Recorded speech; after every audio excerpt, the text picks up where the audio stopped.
నాకు ఫస్ట్ తను నన్ను కొట్టిన దానికి, ఇన్నాళ్ళు నాకు పెట్టిన టార్చర్కి తన మీద కేసు అయితే ఫైల్ చేసి సరైన యాక్షన్ తీసుకోవాలి. తన మీద ఎలాంటి యాక్షన్ తీసుకుంటారు అన్నది అది చట్టం వాళ్ళు చూసుకుంటారు. పోలీసులు ఇంకా కోర్టులు వాళ్ళు చూసుకుంటారు. సో ఆ యాక్షన్ అయితే తీసుకోవాలి తన మీద. నెక్స్ట్ సెకండ్ థింగ్ ఏంటంటే, నాకు ఆ ఇంట్లోంచి సేఫ్టీగా బయటికి రావాలి తన దగ్గర నుంచి.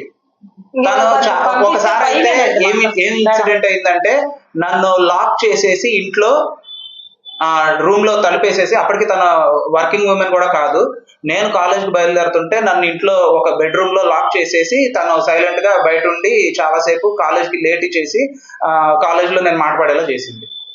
ఇదేంటి అని అడిగితే, నేను తలుచుకుంటే ఏమైనా చేయగలను, ఇది నేను చేయగలిగే పవర్, డోంట్ అండర్ ఎస్టిమేట్ మీ అని చెప్పేసి. నేను నిన్నే బయటకు వచ్చేసాను. నేను బయటకు వచ్చాను కానీ కట్టుబట్టలతో వచ్చానండి బయటికి. ఇప్పుడు నేను ఇంటికి వెళ్ళి కాదండి, నేను రెంట్ కొంటున్నాను. నేను ఇప్పుడు కట్టుబట్టలతో బయటకు వచ్చాను. నేను అట్లీస్ట్ ఇప్పుడు ఇంటికి వెళ్ళి నేను వేరే జత బట్టలు తెచ్చుకోవాలనుకున్నా కూడా నాకు భయంగా ఉంది ఇంటికి వెళ్దామని.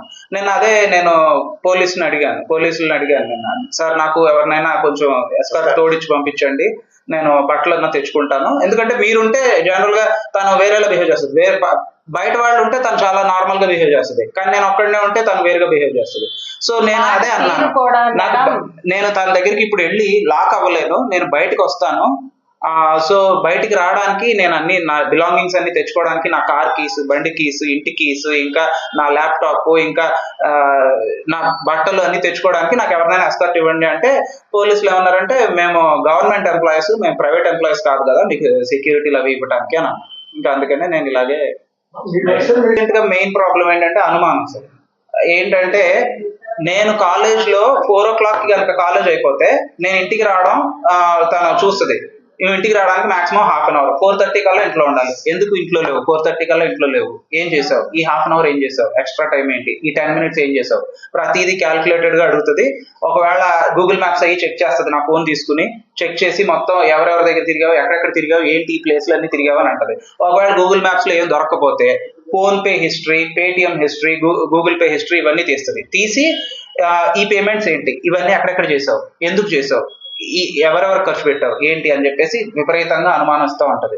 నిన్న కాదు సార్, నేను లాస్ట్ ఇంట్లో బయటికి రావడానికి ముందు కూడా తను నా ఫోన్ తీసుకుని మొత్తం కాంటాక్ట్స్ అన్ని చెక్ చేస్తుంది. ఈమె ఎవరు, ఇతను ఎవరు, వీళ్ళతో ఎందుకు మాట్లాడుతున్నావు, ఈ మెసేజ్ ఏంటి, ఇదెందుకు అని చెప్పేసి ప్రతిదీ. మరీ అసలు ఇంకేమంటదంటే, ఇంకా ఆల్మోస్ట్ ఎలా అడుగుతుందంటే, లైవ్ లొకేషన్ నేను తనకి షేర్ చేస్తూ ఉండాలి నిరంతరం. నేను తన పర్మిషన్ తీసుకునే వెళ్ళాలంట ఎక్కడికి వెళ్ళినా.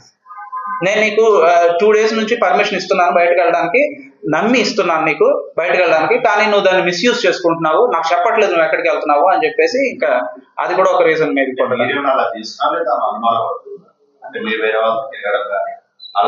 లేదండి సార్, నేను ఆమె అనుమానం పడుతుంది సార్. నాకు ఏమీ లేవు మేడం. తనకి నాకు తెలిసి అయితే ఏం లేవు సార్. కానీ నా మీద అనుమానం పడడం అది మాత్రం చాలా సివియర్ గా ఉంది సార్. నేను ఎప్పుడు తన అలా అనుమానంతో వేధించలేదు సార్. నువ్వు ఎక్కడున్నావు, ఎవరితో ఉన్నావు, ఎందుకున్నావు, ఇలాంటివి నేను ఎప్పుడు ఏనాడు తనని క్వశ్చన్ చేయలేదు. ఇన్నేళ్లలో మ్యారేజ్ అయినంత. కానీ తను మటుకు నన్ను చాలా సివియర్ గా ప్రతిదానికి అనుమానం పడుతున్నాను.